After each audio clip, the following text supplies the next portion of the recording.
All right, welcome into your 15-minute weather. I'm meteorologist John Zeigler. We got Courtney, Aitken in the house. We're back. We are so back. We're so back. I just felt, it had some rough days dead alone without you. That 15-minute, it's tough by yourself. Yeah. I mean, it's like you get through it, you find stuff to ramble about, but this is just so much better. It's so much more fun. It is fun. I hope you guys are enjoying it. You had a few days off because don't you have to work a marathon or something? Sure do. Sure do. It's not a sprint, it's a marathon. Should be your ear day. I was never a distance runner either, so this will be interesting. I was a distance runner. Really? No, I played soccer, so Okay. by definition, yes. Well, so yeah. I would run like 14 miles in one game. Like, you just run. Yeah. Anyways, yesterday we had storms. I think the story of yesterday was, why didn't it rain at my house? Or in some cases, hey, I couldn't even drive because the rain was coming down so hard. So I think it was isolated. It was our first lower end-ish threat. Sure. Where we expected exactly what happened. It was a slight risk. Now, the first couple earlier in the year or earlier this month were enhanced risks, high tornado outbreaks, supercells, and those were still isolated, but it steals the attention. Yeah. And this is our first, I would call, low-end event. Yeah. And I think that just to give folks a peek behind the scenes, like in our group message, I remember you and Ben had said, we're treating this like a marginal.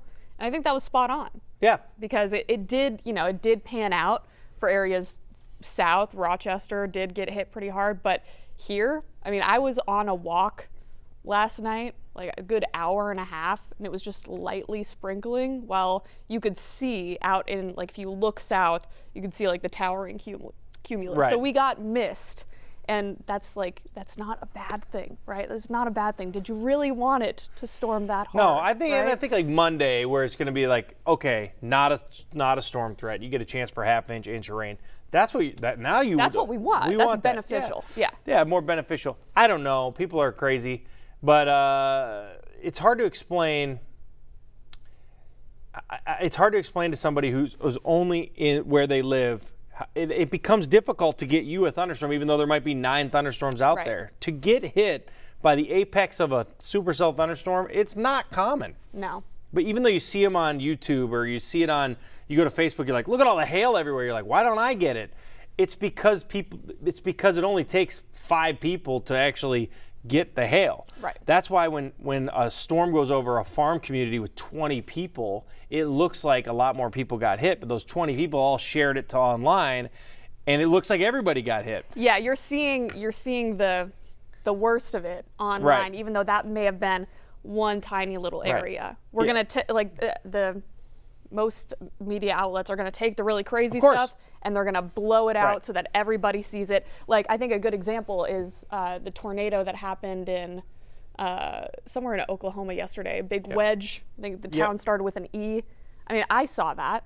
I saw it. Enid. Thank you, Dallas. So Enid. Everybody saw that. Right.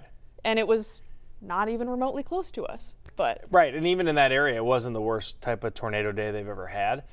I think it's a good life lesson, even for me, because you could go through your entire life without seeing an 80-mile-per-hour wind gust, right? Yeah, easily. But almost every time we have a tornado threat or a straight-line wind threat, we get somebody with this 80-mile-per-hour wind gust, and it looks like you should be getting that threat, but it's so isolated, and it's almost like playing the lottery. Yeah. So I had my first 90-mile-per-hour wind gust. It was a very high threat for storms. We had nasty squall lines, and it blew down every single tree in the neighborhood. Nobody's ever been hit by it. And it was like, wow, it only takes one time, right? So you go like your whole life, 20 years or 30 years or 40 years, and you're like, it doesn't happen to me. That's because you just haven't won the lottery yet. Right. You don't want to win the lottery. No.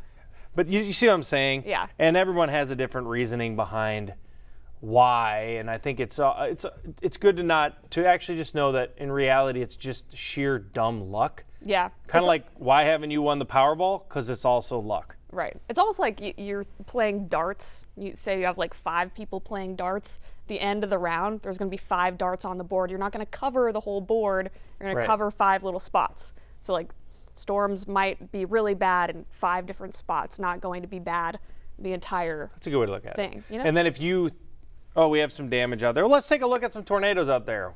Oh, so this was the one in Enid yesterday. That's a big one. Oklahoma. Yeah, I mean, if you live in Oklahoma, you better have a tornado shelter, because this is unfortunately, like, it's not going to happen to everybody, like we've been saying, but this is what they have to prep for, because.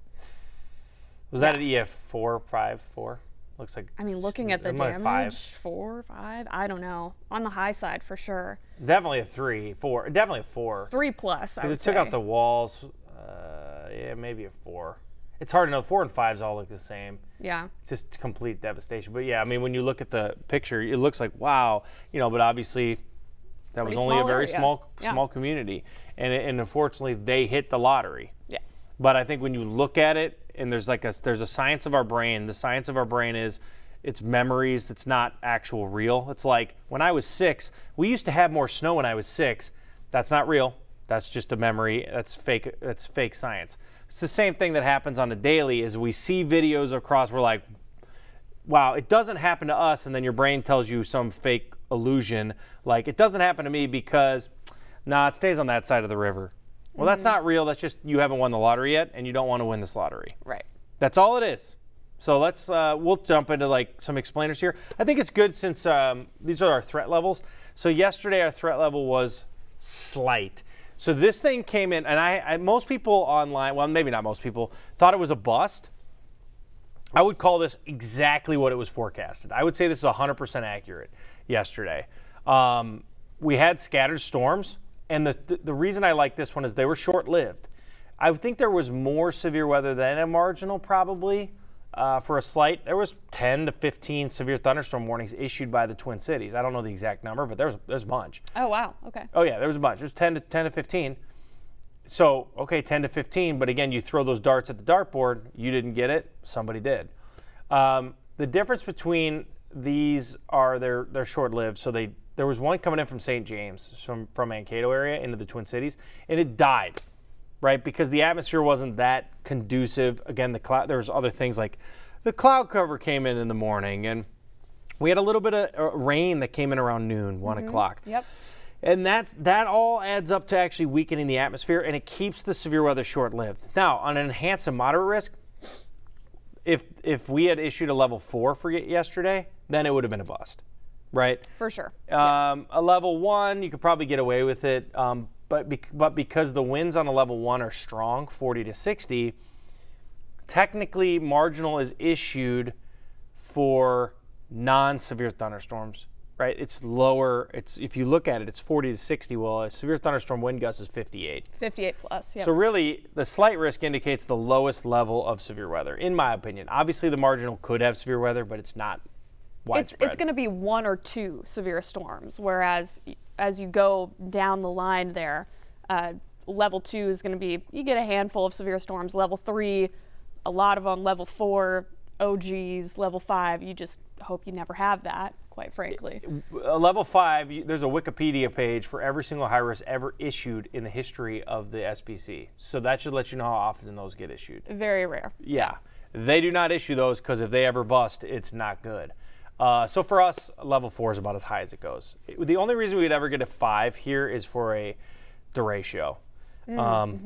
But those happen 1 every 10 years. We had the last one in Cedar Rapids. Again, dumb luck. Don't want to be Cedar Rapids. They got hit with, the entire town got hit by a 125-mile-an-hour wind.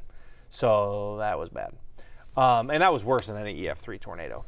So I don't know, just understanding yesterday. And as we go along here, you can see here was yesterday. I went back and actually just put a loop on during the storms. There was quite a bit of activity out there. The first 2 had a funnel cloud on it. It was almost produced a tornado. Then obviously what happened is the metro had these little babies right here. Bing, bing, bing, bing, bing, bing, bing. Those killed the atmosphere. Yep. And then the atmosphere that was untouched, look at, like Rochester had nothing. That storm made it through. Yep. Us in the Twin Cities, we had all this, look at these little ones, ding, ding, ding, ding, ding, ding, killed it. And then if you look at right there, 8 o'clock, you can see that second line west of Mankato. I was looking at that at home because Yes. Oh, here we I don't go know again. about you, but like on days where I'm not working, I get slightly more excited about storms because I don't Absolutely. have to be stressed about them. You just kind of enjoy them. Yeah. So I was curious about that secondary line west of Mankato around 8 o'clock. I was like, will that pan out? It completely fizzled. It fizzled immediately. I'm going to actually stall this and go hour by hour so we can kind of see this a little bit more in depth. I'm just going to the computer. Give me a second. Okay, so we're going to go by hour. Okay, so here we go. Let's slow this down. First off, these two storms here at this exact moment, I can zoom in now. This storm here, I'll turn off lightning. We know there's lightning. This was severe. This storm up here in St. Cloud, straight severe. Nasty storm, right? This was actually supercell. It was producing quarter-size hail, even larger. And at this moment right here, now we actually had, right in this moment, we had a tornado developing, right there. You can see it. This is called an inflow. This is what I was looking at on the radar. You had a solid inflow. And then you have your outflow, and then this would be the notch where the tornado would be. So again, this is what's going on in a day where you don't think there's any storms, but this could have been a tornado. We didn't have anybody chasing, so it was kind of a best guess. If you don't have anybody chasing on a day, or because everybody was chasing in Oklahoma, then you have to bank on it literally being a tornado for folks to take pictures of it at home, like some normies to take pictures of it. Right. And so I was assuming there was a funnel cloud. Now that did dissipate, but look at this. These are legitimate thunderstorms. Now what happened to the metro? Okay, we had these two going here, and I was watching them yesterday, and I said, all right, these things are going pretty good. Then this next run, they started weakening a little bit. Well, what happened is this junk here, this right here, this junk, absolutely disintegrated our atmosphere. Because what it did is it evaporated. And when you have evaporation, it lowers your temperature. So evaporating temperatures, or evaporating water from the thunderstorms, cooled the temperature, killed our atmosphere. Now, let's go back here. I remember posting this right here. All right, another supercell thunderstorm going in Mankato. This thing was going. I'm like, all right, and you know which way it was going? Right at us. But what happened to it? Watch it. Bye-bye. Nothing. Gets eaten alive. Then this thing, hey, we're going to do that. That one gets eaten alive. They all got eaten alive. And at the end of the day, it's not because there's a bubble over your house.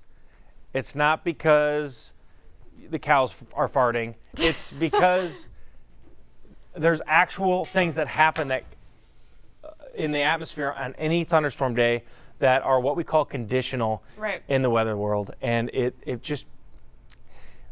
happens every time, and it's more likely than not on every single thunderstorm day, even on a enhanced risk that you won't get it.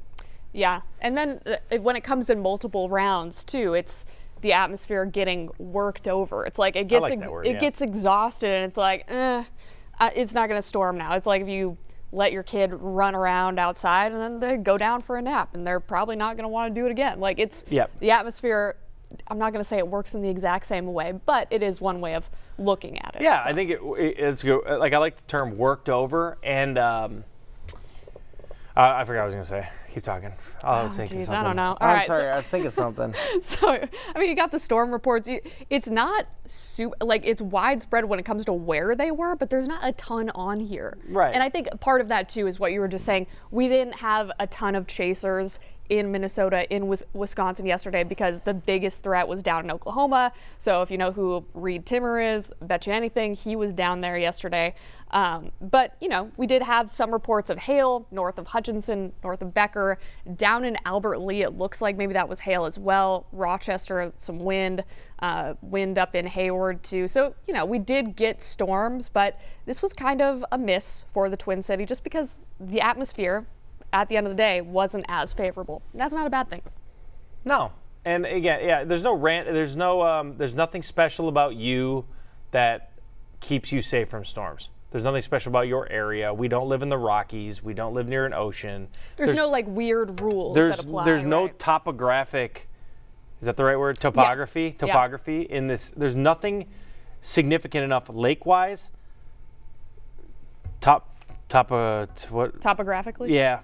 Anything like geographically, there's nothing like that here. There's not enough influence from elevation or moisture outside of the atmosphere or urban heat island that's going to keep you safe. So there's no true bubbles. Nothing is special. I feel like I burst bubbles when I do that. It's like telling my kids when they're like that's not fair. And I'm like, life's not fair, Zoe. Life's not fair. However, if you feel really sad that you didn't get the rain, we got it Monday.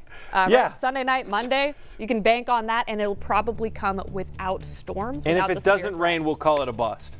There you go. See you next week.